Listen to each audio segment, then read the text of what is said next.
So as you may have seen outside as well, EKA is about environment conscious mobility. We are a full range, full stack EV player. We are not into fossil fuel. We are only into electric, battery electric, and we are also having aspirations in fuel cell, hydrogen vehicles. We'll come to that. But EKA as a vision is about environment conscious mobility into commercial vehicles. We have a full range.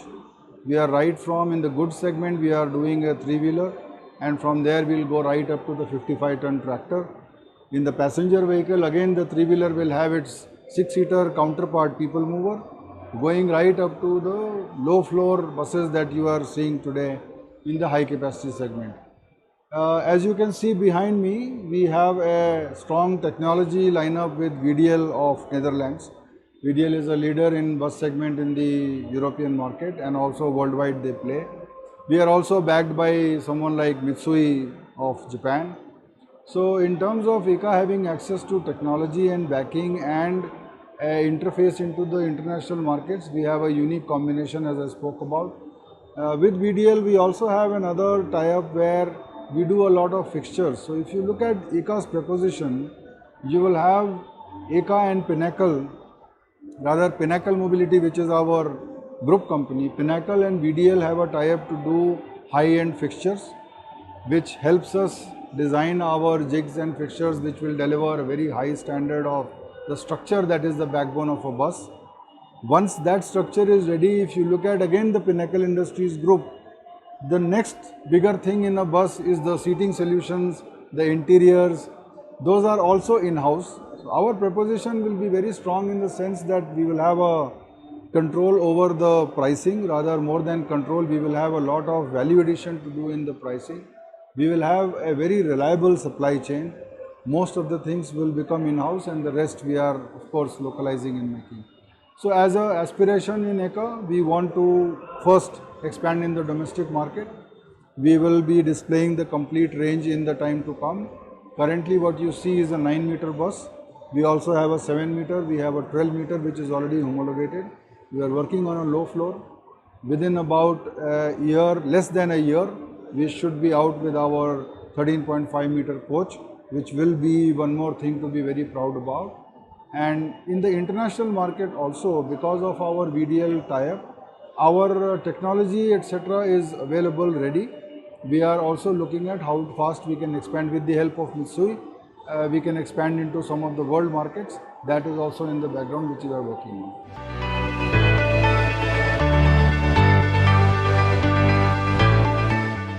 So there are three things that I will touch upon. First is that the range anxiety is dependent upon how much battery you pack on a vehicle, but more importantly, what kind of efficiency you are able to deliver on a vehicle. Now, I don't want to comment on others, but EKA's efficiencies of the battery utilization for per kilometer consumption of kilowatt is one of the best. So in the 9-meter, we will be from 0.8 to 0.9 kind of efficiency we will deliver. So that is where one reason how you can kill the range anxiety and provide higher number of kilometers in the same battery capacity. The other is about the inherent design. The lighter the bus, it will be further more efficient. These are things which we are doing, but the third thing that I want to talk about is that range anxiety happens in two ways. One, operation is intracity, where a lot of loop operations happen.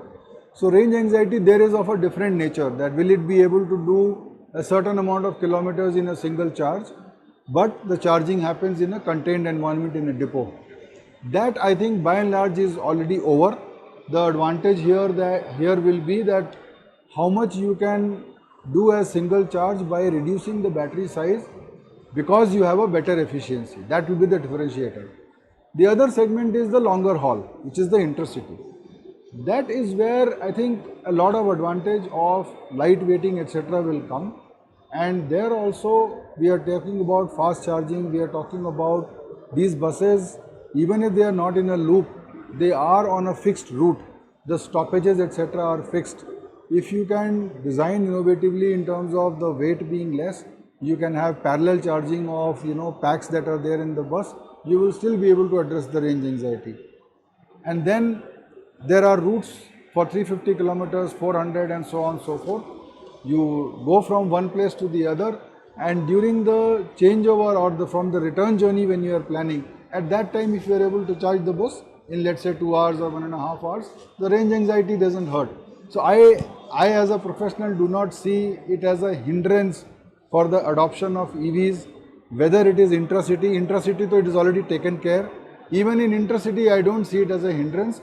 And then there are some other applications where the running itself is very low. For example, school or a staff bus, where the running itself is very low. If you adequate size of battery capacity you place on the bus, the range anxiety will not be a hindrance.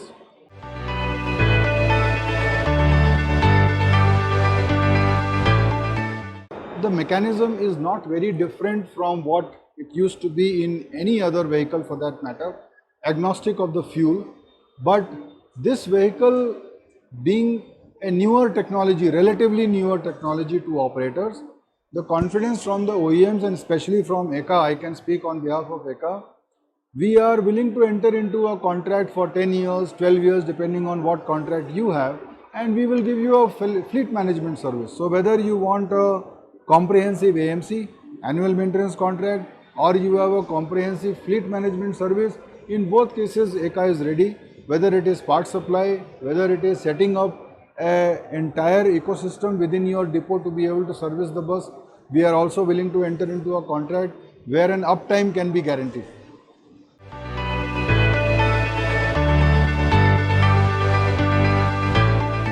Mostly everybody, but I am again speaking on behalf of EKA. I think it's the LFP battery, which by and large has been proven by practice is the safest and the best in terms of performance. It's an LFP battery. The cells are separately procured, and then there is a pack manufacturing that happens. This is a cell to pack technology where you are able to pack in one of the packs about 100 kg, 100 kilowatts of battery.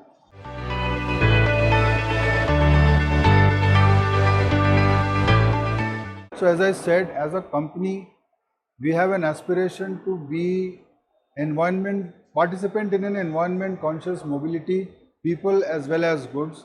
We are in commercial vehicle space, and we believe that like the buses, which is more of intracity, and most of the congestion and pollution happens in the intracity environment, similarly the last mile transportation is very crucial. And as you rightly pointed out, because of it being in many ways a fixed route nature, it is the low hanging fruit for us. Currently the comparison is being drawn from fossil fuels because there is ignorance around what kind of hidden costs are involved when it comes to fossil fuel.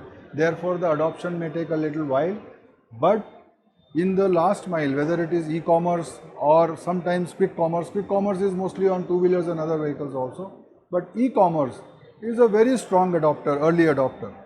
So whether you talk about the business providers, the likes of Amazons or maybe Flipkarts, whether you talk about the logistics service providers to them, someone like, if I can take a name, someone like a Delivery for example, or Amazon Transportation Services Limited. So the entire ecosystem is convinced that EV adoption is the thing, and this is not only about not having pollution or having an EV, it's about the TCO itself justifying the vehicle's presence. So when you do the economics, the total cost of ownership in an EV, the moment you extend the tenure to a certain level, you will find that it is cheaper than a fossil fuel vehicle.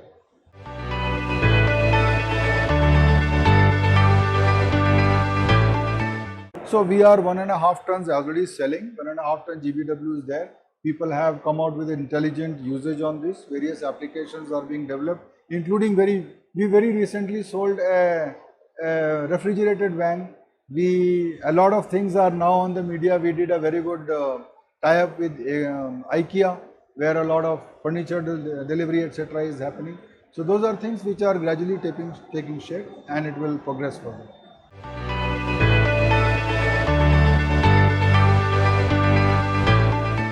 As anybody would be in a bus industry, we would be flexible to what the customer requirement would be in terms of customization. As Pinnacle Industries, we are based out of Pithampur in Indore and also in Pune. A lot of Pinnacle Industries, seating solutions, special purpose vehicles, railway seating etc. The establishment is out of Pithampur. A lot of ambulances etc. happen there. From there we source our material into the seating solutions, etc. are sourced here.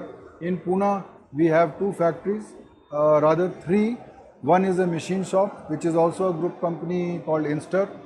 We have 2 factories, one in Chakan, one in Koregaon, where we are setting up the bus capacity. Currently we have set up the capacity for 3000.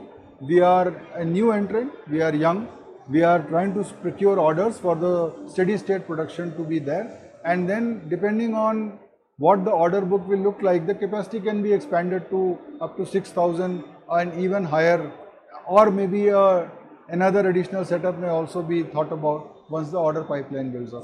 This is the bus per annum, buses per annum. And similarly in Chakan, we also have a setup for the smaller commercial vehicles. We can do up to 100 a month as of now, and depending on the need, we can go up to about 2,500, 3,000. But there it's about the line. So as and when it starts to build up, we will be setting up additional lines to go to any number that is required. That's true for the 3-wheeler line also, which is currently under setting.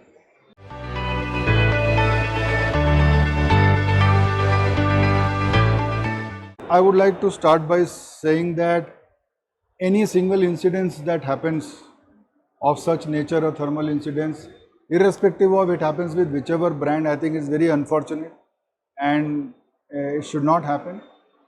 We have to take sufficient care as players in the industry to see that it doesn't happen. From an EKA perspective, the design at the design stage itself, the vendor integration starts with safety as one of the very strong parameters there.